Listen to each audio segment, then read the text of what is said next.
jẹ́ kí n forílẹ̀ fún bàbá Ìṣọ̀lá Ògúnṣọlá kọ́lọ́n kó dẹlẹ̀ fún wọn.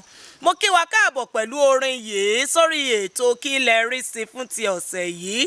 Ètò Kí lẹ rí sí ní ètò kan pàtàkì tó ń ti iléeṣẹ́ pàtàkì, iléeṣẹ́ tó ṣe gbòógì, iléeṣẹ́ tó dáńtọ́, iléeṣẹ́ tó jinlẹ̀ nínú káfọ́n rere àṣà, ìṣe, èdè àti ẹ̀sìn Yorùbá káàkiri gbogbo àgbáyé. Iléeṣẹ́ tí mò ń perí rẹ̀ náà ni Nínú Media. Iléeṣẹ́ yìí jẹ́ iléeṣẹ́ kan àrà ọ̀tọ̀ ní èyí tó jẹ́ wípé oríṣiríṣi àwọn ohun tó dáa tó ń kọ́ni lẹ́kọ̀ọ́ tó ń fúnni ní ìmọ̀ la máa ń gbé wá sí etí ìgbọ́ yín. Mo kí yín káàbọ̀ lẹ́ẹ̀kan sí sórí ètò Kí lẹ rí sí. Èmi náà ni tiyín ní tòótọ́, aró tó dúdú òjígọ̀bì, ọmọ wọn ló wu òdùrú, ọmọ ajífepé ṣiré, ọmọ ògbógbòǹdù ẹkàn, ọmọ ògbógbò máa fìràn. Èmi lọmọ kì bàbá sílè, ọmọ bá àríjà àwọ̀ lámọ̀, ọmọ àwà òṣùlé, ọmọ límẹ̀rí, ọmọ ẹranko ń lé mi bọ̀ wá òye ọmọdé gbàmígbàmí òye àgbà. Èmi lọmọ bàbá omi tútù tí jóni fàì ṣe wà dáadáa, orí wa ò mà ní burú, ẹ̀dá wa ò ní gbàbọ̀dè, a ò ní fẹsẹ̀ kọ́wọ́ ayé o, a ò ní dààmú, a ò ní rí wàhálà. Lórí Kí lẹ rí sí ní ọ̀sẹ̀ yìí, kàyéfì ni mo mú wá fún yín. Gẹ́gẹ́ bẹ́ẹ̀ ti mọ̀ pé lórí Kí lẹ rí sí, bí ò bá ti jẹ́ kàyéfì, á jẹ́ ìrírí ohun tó ṣẹlẹ̀ sí wa, èyí tá a gbọ́ àbí èyí tó ṣẹlẹ̀ ní ojú wa. Àmọ́ fún ti ọ̀sẹ̀ yìí, gẹ́gẹ́ bí mo ti sọ lẹ́ẹ̀kan, kàyéfì ni. Ẹnìkan ni ọ̀rọ̀ ṣe bí ọ̀rọ̀ láàrin èmi àti ẹ̀. Ni ó wá ń sọ fún mi wípé òun mà ti ní experience kan rí, mo ní experience, although náà ẹni tí mò ń sọ yìí oníṣègùn òyìnbó àgbà ni wọ́n ní ìlú kan ní ibi tí mo mọ̀ dáadáa tí mo jẹ̀ sí.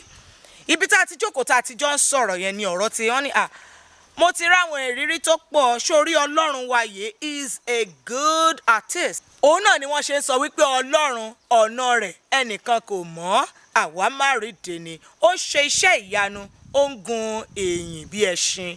Kábíyèsí Ọlọ́run Olódùmarè ìbà rẹ. Ọ̀rọ̀ tí mò ń bá bọ̀ jàre kó tó di pé mo lọ kí Ọlọ́run bí tọ́lọ́run ti ń jọlá rẹ̀. Bàbá yìí ló sọ fún mi, wọ́n ní ìgbà kan, nígbà táwọn ṣì ń ṣe iṣẹ́ ìṣègùn òyìnbó torí wọ́n ti fẹ̀yìntì. Wọ́n ní inú ìwé làwọn ti kà gẹ́gẹ́ bí akẹ́kọ̀ọ́ ìṣègùn òyìnbó, ṣùgbọ́n pé àwọn rí láyé àwọn látìgbà táwọn ti ń ṣiṣẹ́ ẹ̀ǹkan ṣo yẹn náà ni. Mo bá ní bàbá kí ló ṣẹlẹ̀.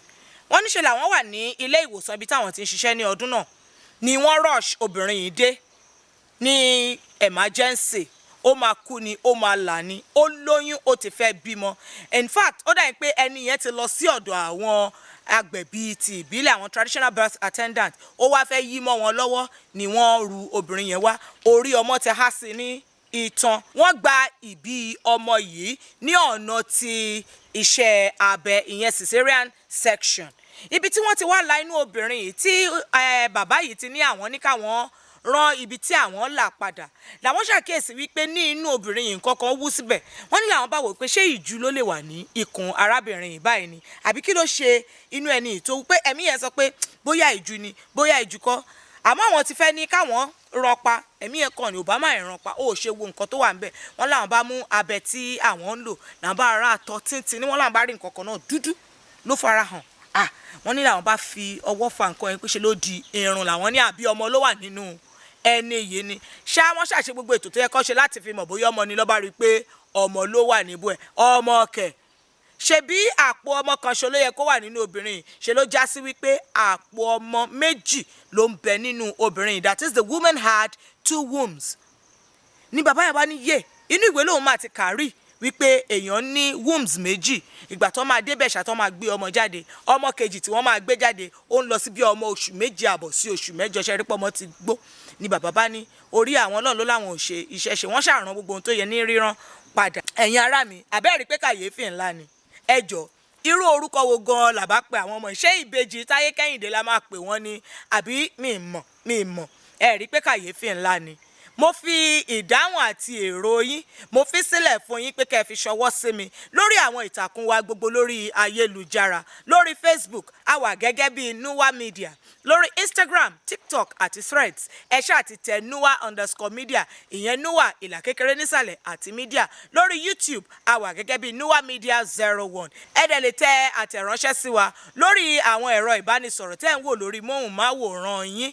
Tó bá dẹ̀ yẹ pé ẹ ní àwọn kàyéfì tàbí ìrírí tí ẹ fẹ́ ká bá yín gbé sí afẹ́fẹ́ fún àwọn ènìyàn láti bá yín dá sí, ẹ fi ṣọwọ́ sí wa through the email tí ẹ̀ ń wò ní orí móhùnmáwòrán yín, ìyẹn nuwamedia@gmail.com. lọ́gán báyìí náà ni a máa dá yín lóhùn. A tún máa ríra láìpẹ́ láṣẹ Ọlọ́run Olódùmarè. Èmi náà sì ni tí ní tòótọ́ àródúdú òjígọ̀bì, ọmọ wọn lówù òdùrú, ọmọ ajífẹ́pẹ́ ṣiré, ògbógbòǹdù ẹkùn, ọmọ ògbógbò máa fíran ọmọ kì bàbá sílẹ̀, ọmọ bá àríjẹ àwọ̀ lámọ̀ ọmọ àwọ̀ òṣùlé, ọmọ límẹ̀rí, ọmọ ẹranko ńlẹ̀ mí bọ̀ wá òye ọmọdé gbàmígbàmí yóò yàgbà, èmi lọmọ bàbá omi tútù tí jóni fàìfàì.